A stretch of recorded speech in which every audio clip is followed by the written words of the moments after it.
guys, and welcome to my update for Booktube-A-Thon Day 7.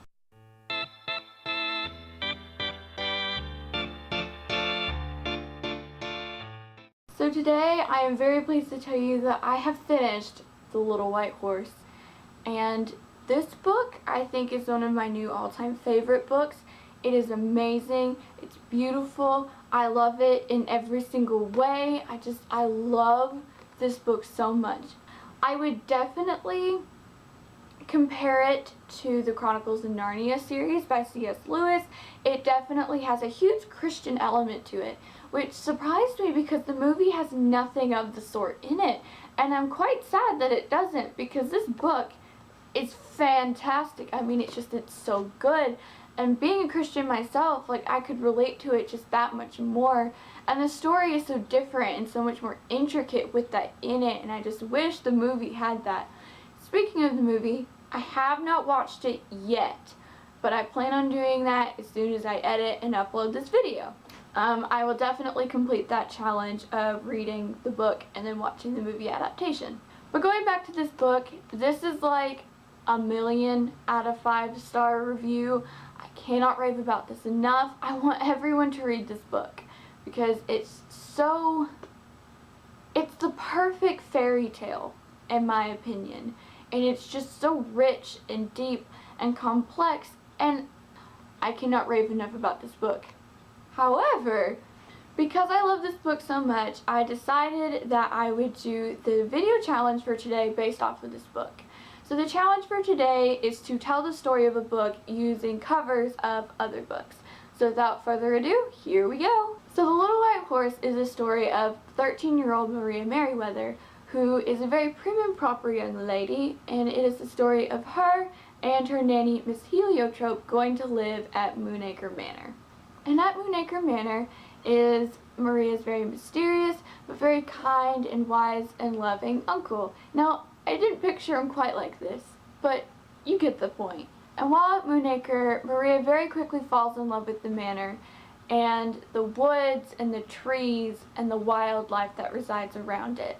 However, there is a section of the woods and such around Moonacre called the Pine Woods that are very terrifying, and they're dark, and not nice people live there, and they're terrifying, as you can see by all the bugs and trees and things and the unknown things that she's not used to.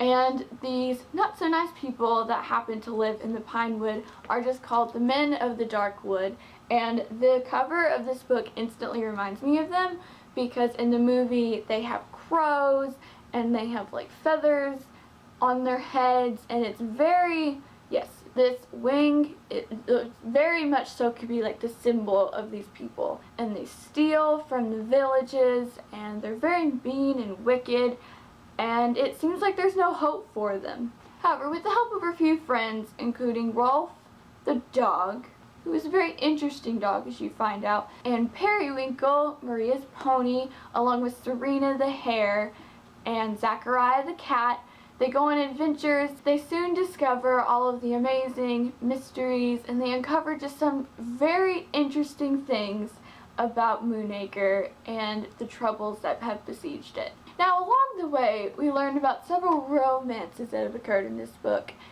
and there are 3, which I love a lot. And you're thinking, it's a kid's fairy tale. Would it really have a lot of romance in it? I mean, it's sprinkled, but when you get it, it's so nice. And I was squeeing. It's adorable. But there is one such romance particularly occurring between 2 characters that actually happened about 20 years ago.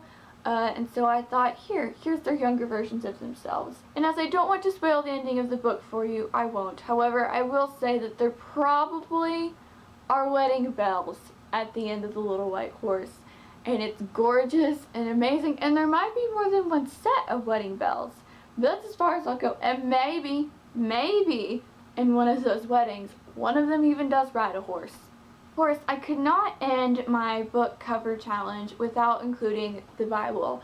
Now, my Bible's not like your normal cover of a Bible, but I couldn't not include it. So to complete this challenge, I'm ending it with the Bible, because even though this probably wasn't Even though this probably wasn't what Maria's Bible looked like, she did have one, and it was important to her, just as it's important to me. So that was it for this challenge. I really hope this makes you want to go read this book. Alright, that's it for me today, guys. I'm kind of sad that the read-a-thon's almost over. I mean, school's right around the corner, and while I'm quite excited for my senior year, I just can't believe it. It's finally here. Yeah, I guess the next video you'll see is my wrap-up for this week. I probably won't read much more today. If anything, I'm going to watch that movie and then call it a day and call it a Booktube-A-Thon. So I will see you guys then. Happy reading for the last few hours of the Booktube-A-Thon. And yeah, this has been a great week, guys. This has been great.